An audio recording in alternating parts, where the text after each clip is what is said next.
Hello, it's George from Ireland. So, thank you for coming back to my channel. Anyway, in this video, I'm going to be talking about Sir Lindsay Hoyle, who was the Speaker of the House of Commons. He took over that role in 2019, just before the last Westminster general election. And up until now, he's been fairly well regarded by all factions at Westminster. But his reputation has suddenly nosedived. And that's just today in this blazing argument about an amendment in the House of Commons.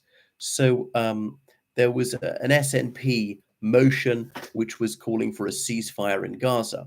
Now, a considerable group of Labour MPs agree with this, thinking that the people of Gaza have suffered far too much. Thousands of civilians have been killed. Humanitarian aid is very often not getting through. And this is grossly excessive in view of the threat posed by Hamas. I know Hamas killed about 1,200 Israelis in one day, but surely it's largely extirpated. Anyway, the Scottish National Party's Westminster leader is Stephen Flynn. He's not the overall national convener of the SNP. That's Humza Yousaf. But Humza Yousaf has never sat in Westminster. He's in MSP, therefore he's in Holyrood. Anyway, so he was delivering a bravura oration about why he demanded an immediate ceasefire between Israel and Gaza. But anyway, so a lot of Labour MPs want to support this. So Sir Lindsay, he then permitted a vote on a Labour amendment to that SNP motion, which said that there ought to be a ceasefire in Gaza, but it tempered the language somewhat and made an acknowledgement of Israel's need for security.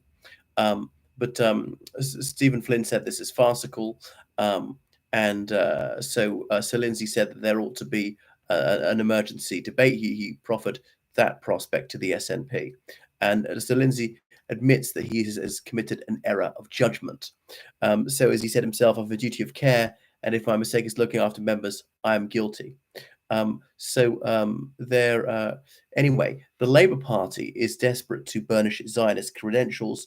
They remember that when Jeremy Corbyn was in charge, Jeremy Corbyn is a vociferous advocate of Palestinian rights, and then he was incessantly blackguarded, accused of anti-Semitism and so on.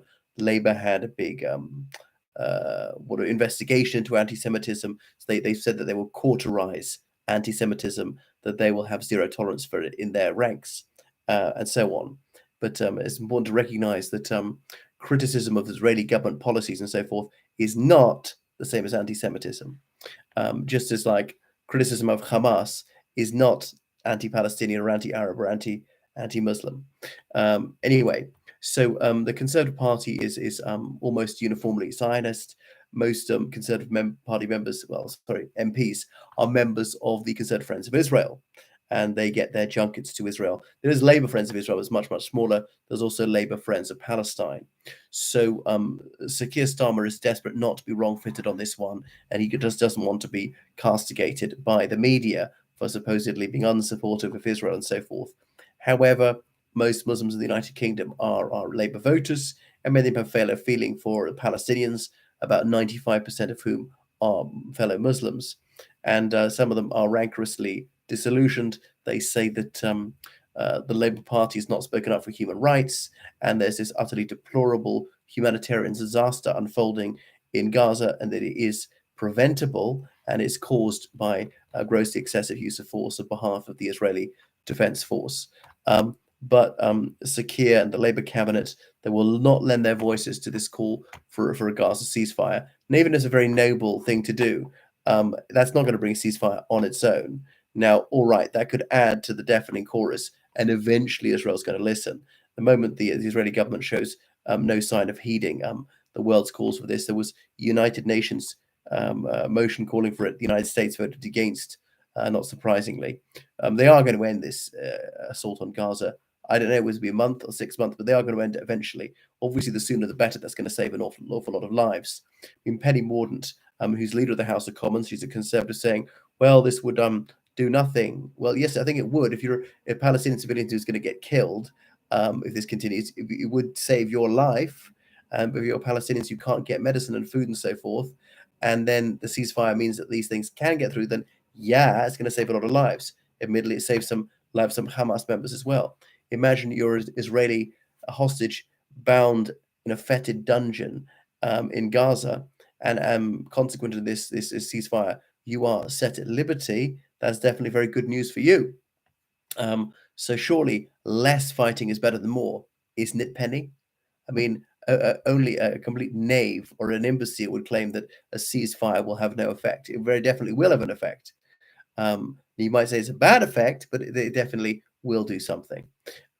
Anyway, so the SNP is the third largest party in the House of Commons, and there are opposition days when opposition parties are allowed to set the agenda. And so they've done this. They said that there ought to be an immediate ceasefire in Gaza, saying it should be unconditional. There were a lot of people protesting in favor of Palestine on Parliament Square. So Labour MPs are answering an awful lot of awkward questions in their constituencies. Why hasn't Labour demanded a ceasefire now? And then Labour said, okay, we should have an immediate humanitarian ceasefire as opposed to an inhumanitarian ceasefire, which I'm not sure quite that is, but maybe allowing some aid through. So there's a parliamentary convention that when there's an opposition party amendment, the Labour Party is an opposition party, and it's submitted to a motion which had been forwarded by another opposition party, the SNP is also an opposition party, then it's not put to a vote when there is also a government amendment. So anyway, so Sakir has spoken to Sir Lindsay Hoyle about this. So it appears he doesn't know his Erskine May. Remember, because Thomas Erskine May was Clerk of the House of Commons in the mid-19th century, and he wrote parliamentary procedure, which is really the Bible about how such things are done, as regardless of work of authority. Its absorption into the United Kingdom's constitution has been well recognized for about 150 years. Anyway, so the Speaker's ruling that has caused great ire amongst Conservative and Unionist MPs, and the SNP are deeply unhappy about it as well. And they say that the Speaker has demonstrated his partiality. They can no longer be trusted to perform his duties in an even-handed manner. Remember, Sir Lindsay was a Labour MP elected in 97, indeed the son of a Labour MP. But when he became Speaker, he resigned from the Labour Party because he must maintain the strictest neutrality. And people now claim he's partisan because he's seeking to advantage his former political party.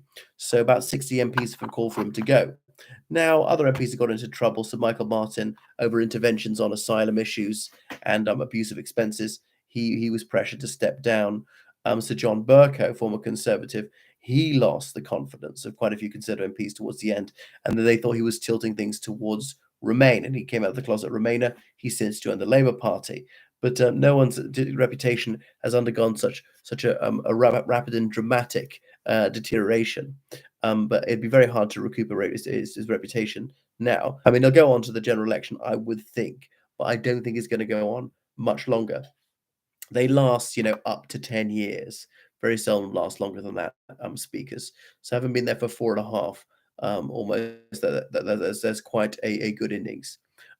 Anyway, so people were screaming at him to resign and so on. Some Tories stormed out in protest. The leader of the House of Commons, Penelope Mordaunt, she was saying that he's undermined the House's confidence in him, and the Conservatives would not participate anymore in the debate. So it's all gone very badly. Flynn says that Hoyle has been contemptuous of the Scottish National Party. We'll see. Okay. Right. Thank you for watching my channel. Make sure you subscribe on Patreon, donate on PayPal. Goodbye.